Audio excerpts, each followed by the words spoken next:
Okay, I'd like to call this meeting to order. Please stand and salute the flag.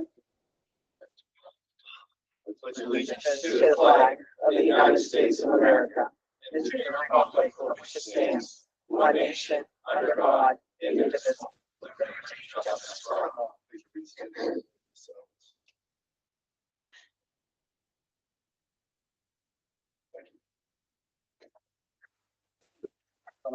This is on there. Please call. Here. Here. Mr. Nimmo? Here. Mr. Redford? Yes. Here. Okay, I'd like to welcome everybody to tonight's meeting. This is our voting meeting for the month of September. When we get to the voting part, it normally goes pretty fast because we've discussed these items last Wednesday. We've had a week to find out any additional information. And with everything that's happened today, I'm probably going to just ask to vote on the agenda all in one lump sum instead of. But before we get to that, item E is recognition of meetings. August 13th, from 7 to 7:09 was a regular session meeting, and September 3rd, 7 to 7:53 was the work session. Item 2, we have pride promises tonight. Hi. This is Thomas. So we actually have two Pride and Promise winners this month.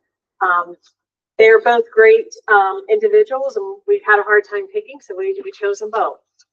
So I'm going to start with our one Pride and Promise winner that is joining us virtually, and it's Joe Pickle. Joe is a graduate of Laurel. He's an alumni. I'm going to blow him up there. His mom is here. If you notice, he is unable to be here because he is currently at practice. Audition for the Pittsburgh Steelers line. And he is at drum practice right now, getting ready for the game. A little information about Joe. He graduated in 2009. He was a member of our marching band under the direction of Mr. Dobbins Speck at the time. He has kept in touch with him. He said his drumming skills came from Mr. Ken Stewart because he was the drum instructor at the time. And in college, he played a little bit in band, but like on the side, he was in a band. Got away from that for a while. He worked at Jameson Hospital as a nurse. And then he recently, I believe, became a family nurse practitioner. And if I misspeak, Joe, please correct me. I want to make sure I'm getting all your information correct. No, that's correct. Okay, well, Mr. Stewart contacted him and encouraged him to audition for the Pittsburgh Steel Line. So he auditioned, and now he is a member. He will perform at all Steeler home games, as well as other Steeler functions as parades, races, conventions, corporate and community and events. He still lives in Laurel, and he is married and has 2 children. He said they're 21 months and 5 months, and I believe a daughter and a son. Is that correct? That's correct. Yep. So we have 2 future Spartans coming our way. Joe's at practice. He's going to come in tomorrow to get his certificate and to take his official picture. But we were excited to be able to honor him and give him this. Congratulations, Joe. Yeah. Thank you. Thank you so very much. I'm very honored. Anything else you'd like to say? I just want to thank everyone I'd like to thank Mr. Dobbins Speck for nominating me. They told me that. I don't know if I was allowed to know that, but that I'm very appreciative of that. And I'm just honored to, be a good representative for the school that I went to. And, it's a true testament to, I feel, the type of people that Laurel tends to push out, and I just am very honored to be even considered. So, I got one question. Did you have Mrs. Kerr in class by chance? yes, she wasn't my direct teacher, but Yeah. She did have my dad. She had my dad, and when I would walk the halls, the first time I met her, she goes, "Are you Donnie's son?" And I said, "Yeah." And she goes, "I had him in school." But then he went to Votech after, 8th grade or whatever. But yeah. So whenever they told me she was the next honoree, I said, I'm not surprised she was still working because she was a teacher. She's been a teacher through and through. So she's spectacular. Thank you, Joe. Joe, one quick question. What are you going to be playing? What type of drum? I play the boom drum. It's like a bass drum turned on its side, and you remove the bottom head. So it's like a huge. I mean, it's about 20 inches, I think. And I never heard of it before I started, and I found out after getting here that my drum was the first one. It was the brainchild of the owner, and when they sent it to the drum company, what they wanted, they didn't know how to make it. They didn't know what they were talking about. So my drum's name, a fun fact about drummers, we love to name our drums. Mine is called Banded Together because it looks like it was put together very hastily and no one knew how to do it. The other ones came out very well. So Thank you. Congratulations. thank you. I'm happy. I'll pick it up tomorrow. Well, that was a great introduction into our next Private Promise winner. I can't say enough about Judy.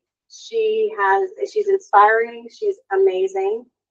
I had to do a lot of homework, and thank goodness for the people in this office, in the district office, because they went and pulled your files and they did a lot of the background work to help me. So I found out that she graduated from Slippery Rock University in 1963. She worked at Union in Wilmington for some time. And we were lucky that in September of 1972 that we hired her here at Laurel. And we had her here at Laurel for 53 years. She started to work here at Laurel in the elementary when it was the Princeton School. Mallory shared with me that Judy had both of her parents in 2nd grade and in 6th grade. And Jen Conrad shared that she had Judy for 3rd and 6th grade. Her file also said that she taught 6th grade math at one point. And then she retired in the year 2000. But knowing Judy, she doesn't stop. So from 2001 to 2015, she worked here as a school to work instructional assistant. That still didn't stop her. After that, she worked under Kelly Services and became a daily sub, and she ran our tutor lab all the way up to June. She continues to pick up days here at school, and we love her. Can't say enough about Judy. Congratulations.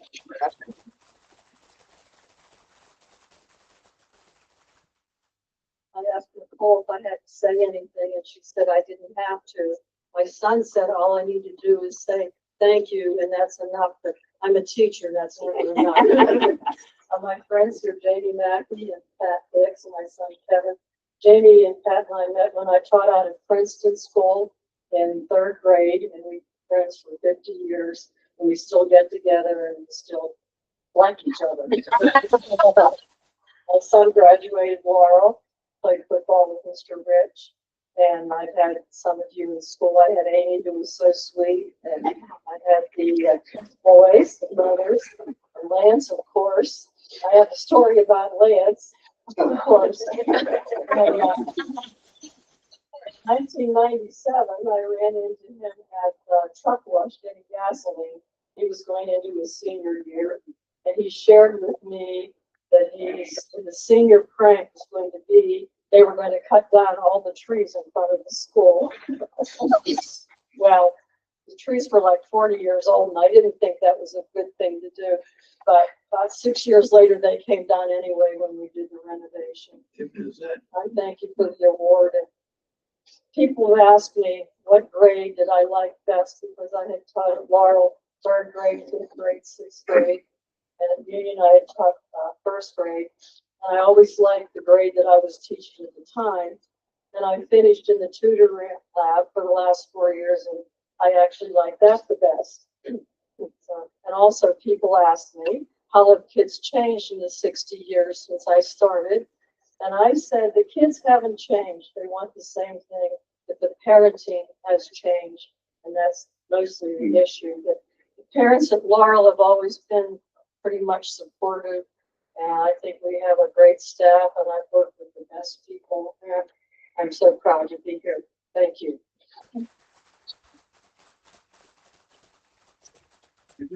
Quick story, Judy. My daughter had you, and I remember her coming out from school one day, and she said, "You know, we were bad today." And the teacher went in the closet, put on a witch's costume, came back up. I'm pretty sure she was talking about. Well, should I put on the Macarena? It's great math because we come in the first period and not really ready to work, so we would do the macarena. Yep. We had some fun times. I really enjoyed. That's the compression on water kids. So you gotta take her official picture. Get her official picture. Well, thank you, Judy. Congratulations.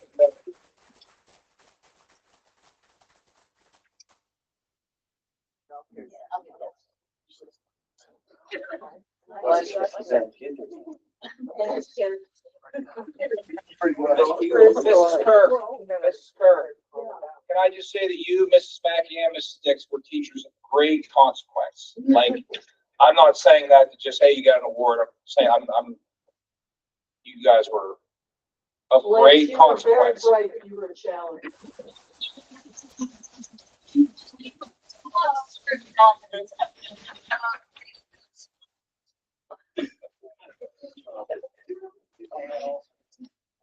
All three of us. Okay, any, reports of that?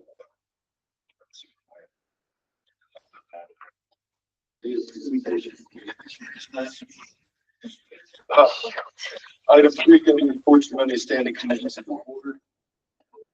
Item 4, any additions to administrative or supervisory reports? Item B, information reports is on your board docs. Questions from the floor relative to any of the agenda items. Here, I'll give you at the end. There's a time. Item 6. At this time, I'd like to vote on the agenda from item 6 to item 10. So move. Second. Motion by Mr. Mendo, second by Mr. Anderson. Any discussion on any motions? Any negative votes? Any abstentions? Motions carried. Item 11, comments or questions from the floor relative to any non-agenda items. Is there any questions? Well, I have a policy concern. I've already sat down with Mr. Farley on Monday. Friday during lunch, my son was threatened that another student is going to bring a gun into the room and shoot him. I did not find this out through the school. I found this out third party through a different student going home and telling his father and calling me. I have a problem with the school having not called me to tell me that my son was threatened in third grade lunch. Okay. I'm not saying that the school needs to go code red, but when there's a problem, I can tell you a couple things. And I'm not going to use any student names as privacy issues and whatnot.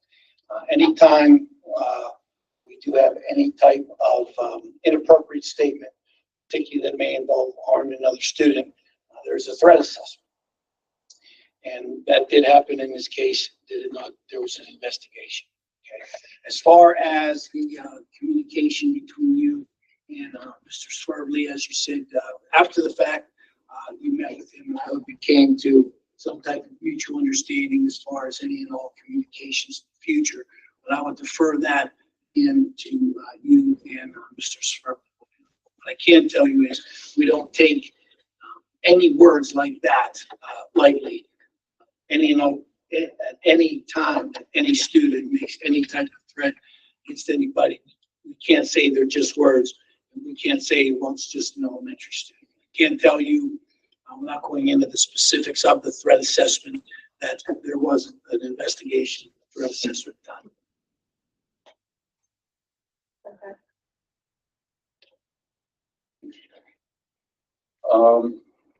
Any other comments or questions from the floor? So, the stadium speakers, I'm just spitballing an idea. Obviously, as a budgetary item with our constraints, it's probably not in there. Has thought been given to a fundraise, maybe some advertising saying, Before that, I want to know what we want.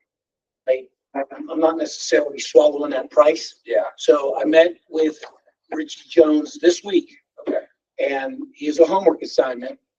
What's out there? And I said, hey, Rich, what do other people use? Right? So we're going to look at what we have, what other people have. So before I can make a recommendation relative to any type of money, I need to know what we're doing. I have no idea. sounds great. It's it's rough. I hear you. So, I mean, It's on the radar. and it's not, and and I'm playing devil's advocate with myself. Somebody's like, well, you only have so many football games. Actually, there's so many uses that we use that between track, junior high football, midget football, varsity football. There's There's 20 events in the fall before you even start talking Yeah, about. there's a free lot track of meets. opportunity for use. I think that, graduating. That'd be nice if I could hear that. I think that, attendance in the stadium obviously impacts the effectiveness of our current speakers. So some smaller events may not be as impacted as larger events. But what I can tell you is that, for state of Laurel, for the 26-27 budget, we'll have a recommendation. I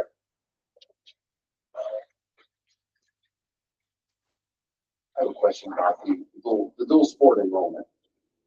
I think it needs expanded to be dual activity. Like it comes in band. Because you can be in a band and participate in a sport. It may or may not impact your ability to play or practice this sort of thing. I think that needs to evolve. I'd be happy to look at that and make a suggestion where the light is or why it is. It says athletics, I think it should say activities. Do we have kids do both? Yeah, I think that's what, Mr. Kessel's referring to, is just the cooperation of not missing practice, being excused for, just take Saturday for an example coming up. There's an all-day volleyball, tournament, and then we have a Saturday night football game. So the all-day volleyball's down in Beaver County. They gotta come back, get the bus, get down to Dormont for the football game if they're cheering, dance line, or, band, so. From a point of administration, because you have band, that's the class during the day. Then you have the marching band, which is the activity, right? Right. Well, from a point of building administration, absent board policy, he could still implement a parallel policy for the school activity. So it would then be he being the principal. For example, he could get the band director and the volleyball coach in this example. All right, and I'm going to use Leslie as an example. She's a great volleyball player, average on the fluke, but great volleyball player. Okay, so she's going to declare volleyball as her primary. Right? You could do the same type of administration. So I don't know what you've done in the past. We've done in the past. Well, I mean, you hope that cooler heads prevail and there's cooperation. But, you get those situations, they're both contests. I always would go with contest as first, practice as second, no matter what you pick as your primary. But in this case, for instance, Saturday, if volleyball's not back in time, that's a contest, and so is the football game. Well, and we've had situations where we've had athletic contexts that have impacted music. Similar type of thing, right? It's not necessarily written in policy, but, there has to be some guidance in administration. So if cooler heads don't prevail, I would recommend to you to administrate that policy governing and use the same concepts to govern the activity and have the student declare a primary and a second. And even if, whatever they choose, the outcome has to be there's no punishment either way. There's no consequences. If there is any consequences, that's in violation of your directive, then you have to deal with that.